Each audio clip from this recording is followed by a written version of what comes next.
전기차 관련해서 한번 봅니다. 올해 전 세계 전기차 등록 대수가 약 1377만 대로 예상이 되고 있습니다. 이것은 전년 대비 30.6% 상승하는 것입니다. 그러나 2021년에는 약 109%, 작년 2022년에는 약 57%의 성장률에 미치지 못하는 수치예요.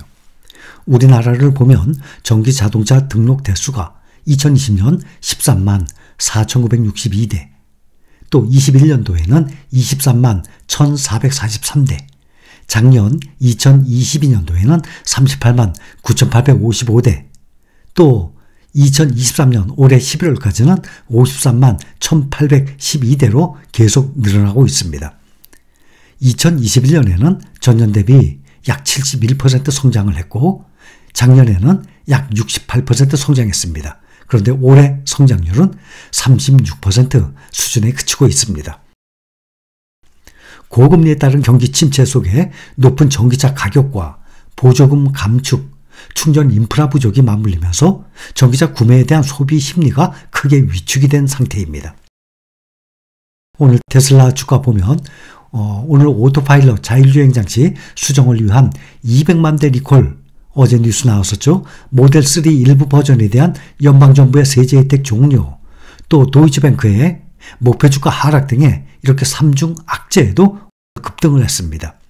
테슬라가 어제 4.9%나 오른 251.05달러로 마감했는데 테슬라 주가가 250달러 위에서 마감하기는 지난 10월 17일 이후 약 2달 만에 지금 처음 250달러를 넘어섰습니다. 테슬라의 200만 대 리콜이 주가의 악재가 되지 않은 이유는 오토파일럿 기술 자체의 결함 때문이 아니기 때문입니다. 미국의 도로교통안전국이 시정을 요구한 사항을 보면 오토파일럿 사용 시 시각적 경고가 눈에 더 잘 띄게 하고 자율주행 기능을 작동하고 해제하는 방법을 단순화하고 운전자가 특정 환경에서 오토파일럿 기능을 사용할 때 더 많은 확인을 하도록 하는 조치, 이런 것들이었거든요.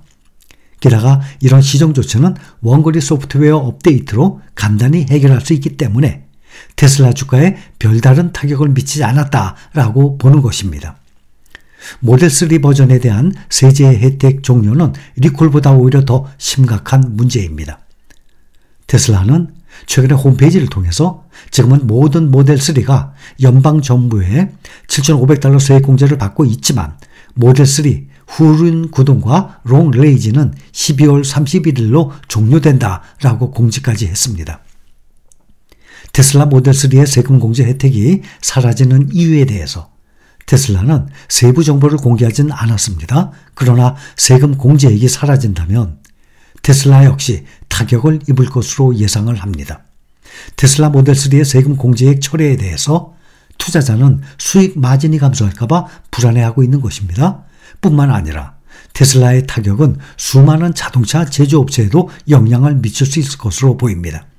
그동안 테슬라의 모델 3 전체 트림과 모델 X 듀얼 모터, 모델 Y 롱 레인지 퍼포먼스는 가격 상한선 모델 3 55,000달러, 모델 X, Y 8만 달러 아래에서 7,500달러의 세금 공제 전액 혜택을 받아왔었습니다. 모델 3 외에 다른 모델들의 세금 공제 혜택 축소 여부는 아직 알려지진 않았습니다. 그동안 테슬라의 성장을 이끈 보급형 모델의 보조금 혜택이 사라짐에 따라서 테슬라는 시장 수요 확대에 더 어려움을 겪게 될 것으로 전망을 하고 있습니다. 이미 높은 인플레이션과 세계 경제의 불확실성 속에서 전기차 수요가 둔화하면서 테슬라의 향후 실적에 대한 우려가 높아진 상황이에요.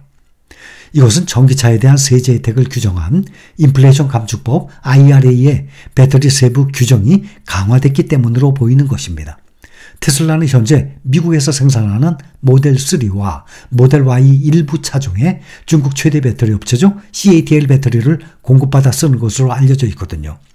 또 이날 도이치뱅크는 테슬라가 낮아진 성장기에 직면해 있으면서 올 4분기 실적에 하락 리스크가 있다면서 테슬라에 대한 목표 주가를 275달러에서 260달러로 하향 조정했습니다. 이제 2달 만에 다시 250달러를 넘어섰는데 목표 주가가 260달러예요. 하지만 매수 의견은 유지한 상태입니다.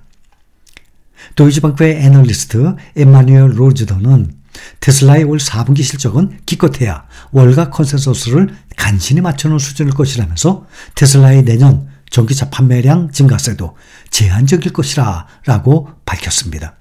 테슬라의 모델 3뿐만 아니라 앞으로 포드, 닛산 등 다른 자동차 회사들도 연방정부의 세제 혜택을 받을 수 있는 전기차가 줄어들게 됐습니다.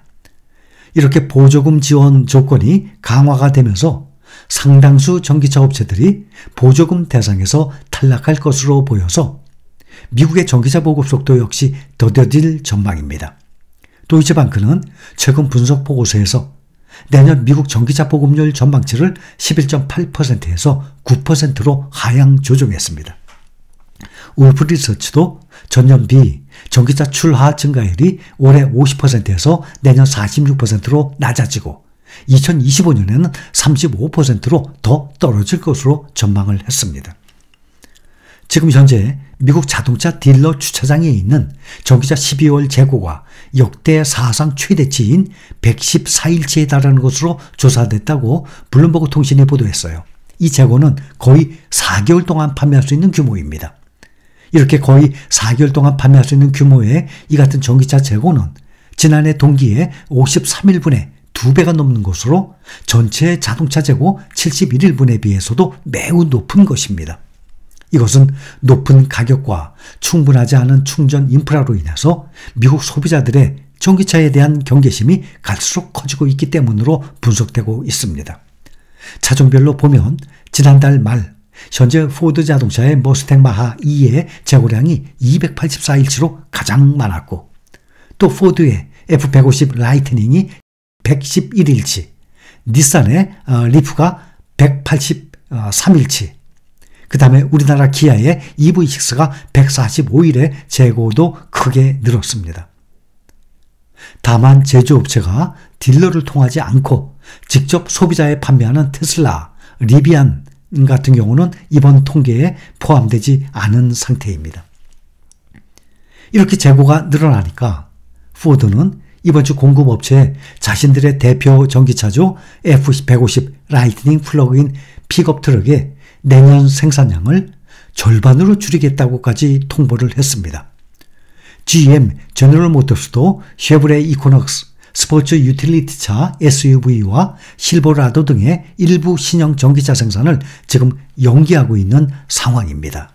이번에는 추가로 금리에 대해서 보면 어제 금리 동결했죠. 골드만삭스가 내년 3분기에 금리 인하를 시작할 것이라던 전망을 수정을 해서 연준이 내년 3월에 금리 인하를 시작하고 5월과 6월까지 연속으로 금리를 내린 후에 이후 분기별로 1회씩 금리를 내릴 것으로 예상했습니다. JP모건은 7월 인하 시점을 6월로 당겼어요. 내년 총 5회 금리 인하를 예상을 하고 있습니다. 도이치방크는 내년 6월 금리 인하를 시작을 해서 총 6회 인하에 나설 것으로 예상을 했습니다. 또 오늘 유럽중앙은행과 영국 잉글랜드 은행도 기준금리를 미국처럼 동결했습니다. 다만 유럽중앙은행 크리스틴 라가르드 총재는 이번 회의에서 금리 인하 논의는 없었다고 밝혀서 금리 인하 기대를 차단했고 또 영국의 잉글랜드 은행 이번 회의에서도 여전히 3명의 위원은 금리 인상을 주장을 한 상태입니다.